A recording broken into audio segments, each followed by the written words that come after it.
This is old because it has you see the birds and the flowers, and nowadays some ladies are not willing to do bird embroideries because they say it's like bad luck to embroider something that has a spirit in it. So there's a lot of superstition around it, which I think there's charm within all of that, like to me, because I think there's a lot of stories and layers to them. But this one in particular, this one is I custom made in Ramallah, and this is a traditional embroidery that basically it's sort of like an identification card through thread for Bethlehem and Beit Jala, two cities that are, two towns that are about 30 minutes drive from Ramallah, and they're known for their vibrant colors, and they're also known for the metallic thread that's kind of curls around in between the colorful thread.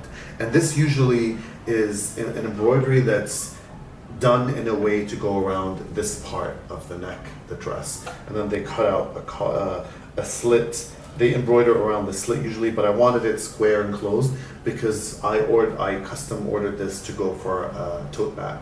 So that's going to be part of a tote bag.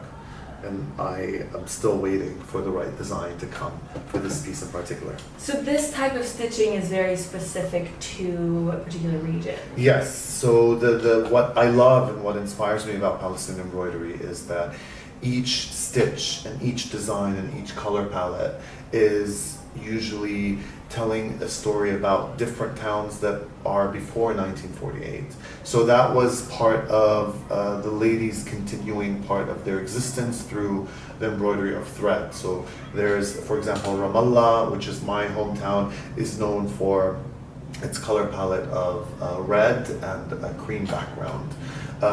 Jerusalem has had a lot of different influences, and there was a lot of trading that was happening, so it kind of was a melting pot of different influences. Beit Jala and Bethlehem were different. Beit Zahur is different. Gaza, for example, is very vibrant and very colorful and just very courageous with colors, not necessarily two-tone colors like Bethlehem, Ramallah would be, for example. So each one tells a different story, and every time, honestly, I'm learning something new about like what goes where. Like this part, like this fabric and this fabric, they often imported from Syria, and it's stripes that they use on the side panels of Bethlehem tobe, for example. So each tobe has its own signature, and once it's completed, all the details tell the story of like, this is okay, this is a Bethlehem tobe, this is a Jerusalem tobe, this is a Ramallah tobe, this is a Bira tobe, and that's how each one basically tells the story of the region.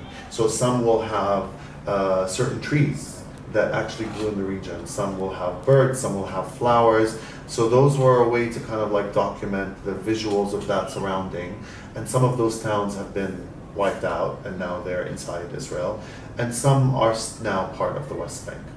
It's so interesting to hear that these, places that are, that's something that I think about a lot in photographs and things like that, and how we have these visual representations, but embroidery is such a special, it's such a special way to document something, and something I've never thought about before, but it's like someone's hands. Yeah. Or touching this. It's so special, and it's really incredible when you think about it. It's very personal, and the amount of time that goes inside the stitching, it's all little cross stitch.